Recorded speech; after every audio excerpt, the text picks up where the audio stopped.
있습니다. 아직 끝나려면 멀었긴 멀었죠. 자, 우리 민족운동 세력의 집결입니다. 자, 우리 처음 한국광복군이라는 말이 나옵니다. 한국광복군. 우리 무장전쟁을 좀 이야기하자면 우리 20년대로 거슬러 가야 됩니다. 그죠? 사실 10년대부터 무장전쟁을 준비하기 위해서 활성화됐던 곳은 만주 지역이었죠. 그지? 간도 지방. 그래서 거기에 수많은 독립군들이 나타났고, 우리 20년대에 들어서 봉오동 전투, 청산리 대첩, 그죠? 그 다음에 간도 참변, 그죠? 자유시 참변, 삼부의 성립, 삼부의 통합, 국민부와 혁신의회, 그리고 나서 조혁군, 조혁당, 한독군, 한독당, 이들이 일제 만주 사변에 맞서가지고 한중 연합작전을 펼쳤잖아. 그리고 일본이 만주의 지역을 장악하니까 한국 독립군은 해산하고 중국 관내로 이동을 했고, 남아있던 조혁군은 양세봉이 죽으면서 힘을 잃었다라고 이야기했었습니다. 그지? 그럼 이제 만주 지역에 누가 남아있었냐? 사회주의자들만 좀 남아있었죠. 동북 항일 연군이라고 하는 조직이 우리 빨치산, 우리 유격전이라고 이야기했잖아. 거기에서 맞서 일본과 싸우고 있었다라고 이야기를 했습니다. 기억나요?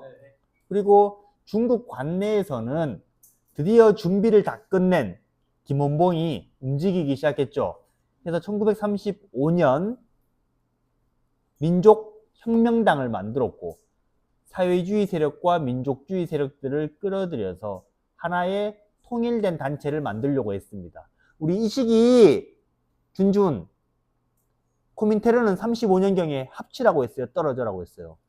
합치라고 했었죠. 그러니까 민족연합정선을 만들려는 노력들이 있었다는 거예요. 오케이? 그런데 민족혁명당에 참여하지 않았던 게 누구였어요? 김구.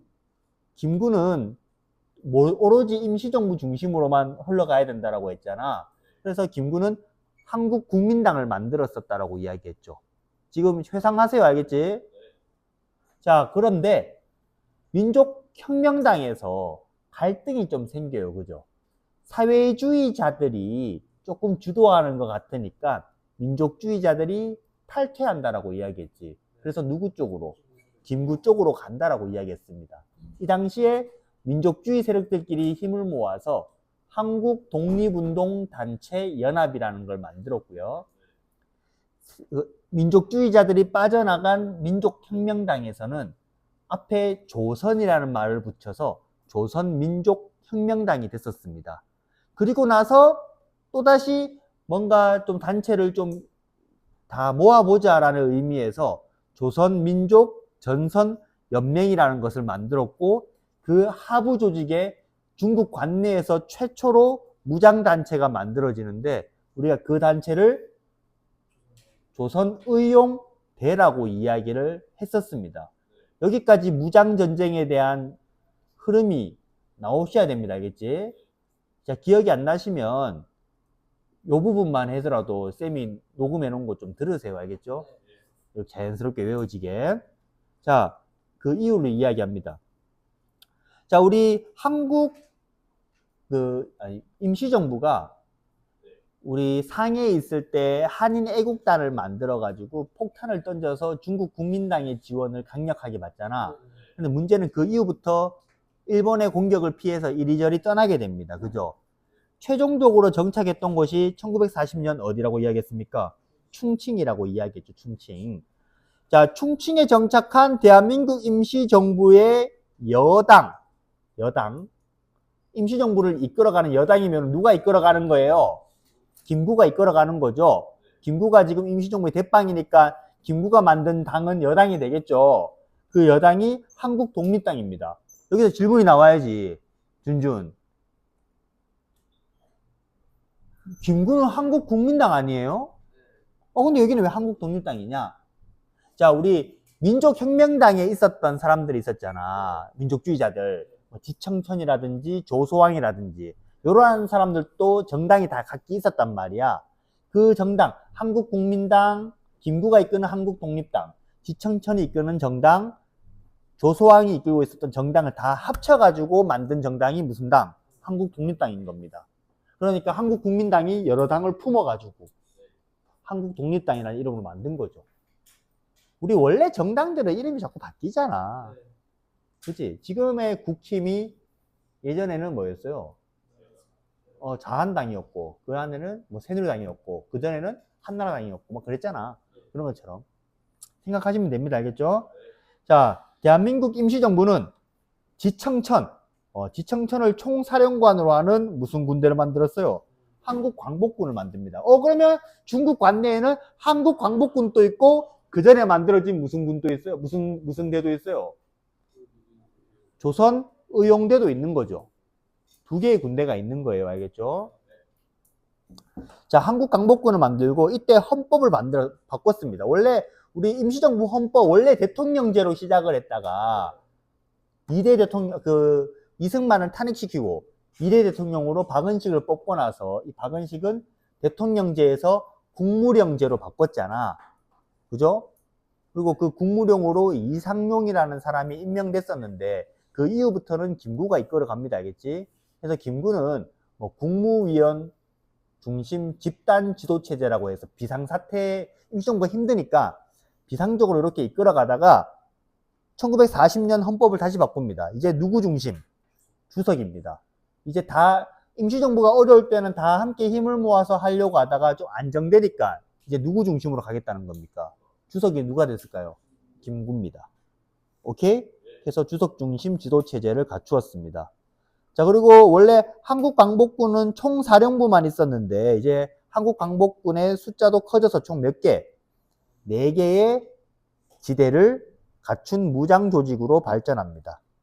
그리고 대한민국 임시정부는 누구의 지원을 받습니까? 당연히 국민당이 지원을 해주겠죠.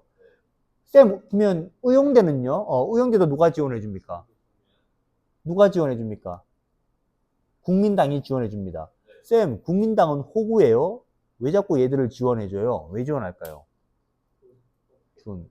중국의 상황을 생각해서 이야기하세요. 군벌이라고 이야기하면 하면 안 되죠. 37년인데, 40년인데. 누구랑 싸우고 있으니까? 일본과 싸우고 있으니까 가급적이면 일본에 대항할 수 있는 부대에 대해서 지원을 해주겠죠. 맞죠? 근데 지원해주는 건 지원해주는 건데 그 한국인들로 구성된 군대가 자기 마음대로 움직이면 좀 그렇잖아. 중국 땅에서. 그래서 작전 지휘권은 누가 가지고 있으려고 할까?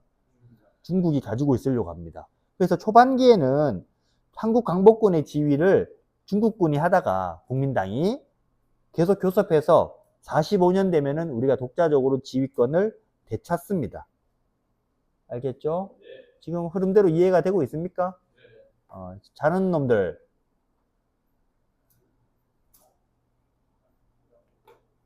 야, 이렇게 친절히 설명을 해주잖아.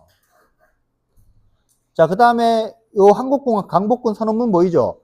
대한민국 임시정부는 대한민국 원년, 우리 대한민국 원년이 언제입니까? 1948년입니까? 1919년입니까? 대한민국 언제 만들어졌어요? 48년입니까? 19년입니까? 우리 헌법에는 19년이라고 해요? 48년이라고 해요? 19년이죠. 맞죠? 19년. 정부가 공포된 한 군사조직법에 의해서 중화민국 총통 장제스, 우리 국민당을 이끌고 있는 사람이죠. 의 특별 허락으로 대한민국 22년 9월 17일 한국광복군 총사령관을 만들었다. 그래서 여기에 지도자는 누구로 한다? 김구입니까? 지청천입니까? 지청천으로 하고 점점 확대돼서 총 몇 개로? 4개까지 확대가 되는 겁니다.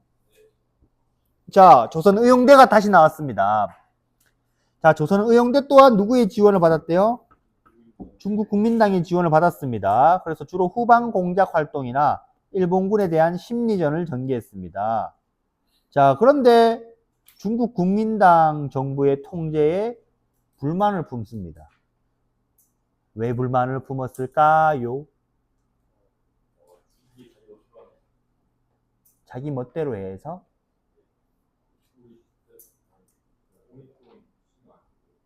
신경 안 써줘서 그러기보다는 우리 지금 중국은 누구랑 싸우고 있어요? 지금 중국은 누가 이끌고 있어요? 장제스는 무슨 당이에요? 국민당이죠. 자, 장제스의 입장에서는 지금 누구랑 싸워야 되냐면 일본이랑 싸워야 됩니다. 그런데 장제스는 또 다른 고민이 있었습니다. 무슨 고민이었을까요? 공산당. 지금 국민당 안에서 퍼지고 있는 공산당. 점점 세력이 커지고 있거든. 근데 지금 일본과 싸우다 보니까 지금 누구랑은 손잡은 상태야. 공산당이랑은 손잡은 상태란 말이야. 우리 이거를 제2차 국공합작이라고 이야기합니다. 2차.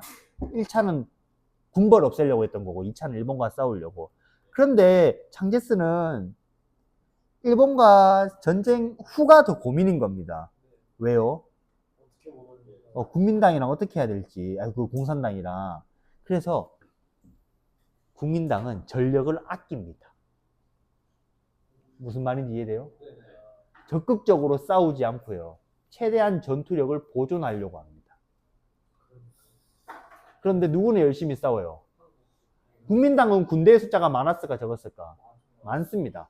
근데 상대적으로 공산당의 군의 숫자는 작죠. 그래서 공산당은 어떠한 전술로 싸웁니까? 우리 빨치산 이야기했잖아. 유격전으로 싸운다고요. 그래서 공산당은 좀 열심히 싸우는데 국민당은 전력을 좀 아끼고 있습니다. 그러니까 누가 좀 불만인 거야. 조선의용대가 불만이었다고요. 적극적으로 일본과 싸워야 되는데 자꾸 싸움을 피하고만 있잖아요. 맞죠? 그래서 일부 대원은 중국 공산당이 대일 항전 활동을 활발하고 전개하고 있었던 어디 지방으로 이동한다? 화북 지방으로 이동을 하는 겁니다. 화북은 중국 북쪽입니다. 알겠죠? 자, 그래서 김원봉은 갔어, 안 갔어? 안 갔죠? 김원봉이 이끌고 있는 당의 이름은 뭡니까? 민족혁명당이잖아. 근데 이 민족혁명당을 비롯해서 다양한 정당들이 모여서 만든 게 조선민족전선연맹이었잖아. 근데 민족혁명당은 안 가고요. 그 다음에 나머지 애들은 공산당 쪽으로 갔다라는 겁니다. 알겠죠? 그래서 조선의용대도 나눠졌겠죠. 마치 김원봉 아래에 있는 조선의용대, 김원봉 아래에서 벗어난 조선의용대, 화북지역으로 갔던, 그 화북지역으로 갔던 의용대를 조선의용대 무슨 지대? 화북지대라고 이야기를 하는 겁니다. 그래서 이 화북지대는 공산당과 연합을 해서 일본군과 열심히 싸웁니다. 대표적인 전투가 무슨 전투? 소가장 전투가 있습니다. 알겠죠? 이거 센 말 잘 들으면 이해가 다 되는 부분입니다. 알겠죠? 여기 적혀있는 연도만 보세요. 알겠지? 근데 우리가 여기에 갔던 거는 김원봉이잖아. 그죠? 맞죠? 김원봉. 우리 책에 김원봉이 합류한 거는 1942년이라고 적혀있죠. 그죠? 오케이? 그래서 아마 1, 2, 3, 4, 5 이렇게 보셔야 될 겁니다. 알겠지? 그냥 김원봉이 그 조선의용대가 화북지대를 꾸려서 이탈하고 나니까 남아있던 김원봉이 이끌고 있는 조선의용대도 어디로 갔다? 광복군으로 갔다라고 생각하시면 됩니다. 그냥 알겠지? 자, 조선민족혁명당의 임시정부 참여선언입니다. 자, 한번 쭉 읽어보시면 지금 해외에서는 적극적으로 한국군들을 지원해 주길 한다고 하죠. 맞지? 반면에 중국 정부들도 한국을 지원해 줄 거라고 하죠. 맞지? 그래서 이 사실상 우리가 임시정부로서의 위상을 높이려면 여러 나라들의 인정을 받아야 되잖아. 그지? 그래서 이러한 해외 지원은 조선혁명에 큰 힘을 실어줄 것이다. 따라서 본당, 여기서 밑줄 친 본당은 뭡니까? 김원봉이 이끌고 있는 조선민족혁명당입니다. 알겠지? 임시정부에 가입하여, 중요합니다. 본당. 임시정부 활동을 적극 지원하고 임시정부가 조선을 대표할 수 있는 기구로 발전하도록 규모 확대를 주장한다라고 적혀있죠. 밑에 보면은 김원봉은 조선민족혁명당을 이끌고 임시정부에 참여해서 임시정부의 군무부장과 한국광복군의 부사령관이 되었다. 사령관은 누구죠? 지청천. 부사령관은 이제 김원봉이 된 겁니다. 자, 대한민국 임시정부는 1941년 아시아 태평양 전쟁이 발생하죠. 일본이 이제 누구까지 공격한 거야? 미국까지 공격한 겁니다. 이때 우리 대한민국 임시정부의 이름으로 누구한테 선전포고를 합니까? 일본한테 선전포고를 합니다. 우린 대한민국 임시정부가. 그래서 우리 대한민국 임시정부도 어디의 일원으로? 연합국의 일원으로 인정받아서 일제 패망 이후에 독립을 보장받기 위해서 이러한 행동을 했던 겁니다. 알겠죠? 우리도 선전포고 하겠다라고 하면 외국들이 쟤 뭐야? 쟤들 대한민국 임시정부래. 그게 뭔데? 조선에 있는 기구야. 아직 정부가 있었어? 이렇게 될 거 아니냐, 맞죠? 자, 연합국의 승인을 받으려면 독립운동 단체의 통합이 필요했습니다. 왜? 독립운동 단체가 너무 많으니까. 자, 이 무렵 연합국이 유럽의 일부 망명 정부를 승인했고 대한민국의 임시정부도 연합국의 승인을 받을 가능성이 높아졌다. 이게 어떤 거냐면 우리 세계 2차 대전 때 독일에 의해서 프랑스가 나라 다 뺏기거든. 근데 이때 프랑스에서 드골이 이끌고 있는 망명 정부가 영국으로 갔단 말이야. 그때 연합국에서 드골 정부를 인정해줬죠. 네가 프랑스 정부다라고 하면서 그것처럼 그러면 우리나라도 인정받을 수 있겠네? 라는 생각이 들었다는 겁니다. 알겠죠?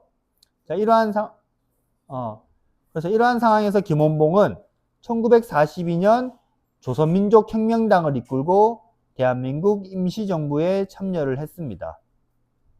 그리고 잔류하던 조선의용대원을 한국광복군에 합류시킵니다.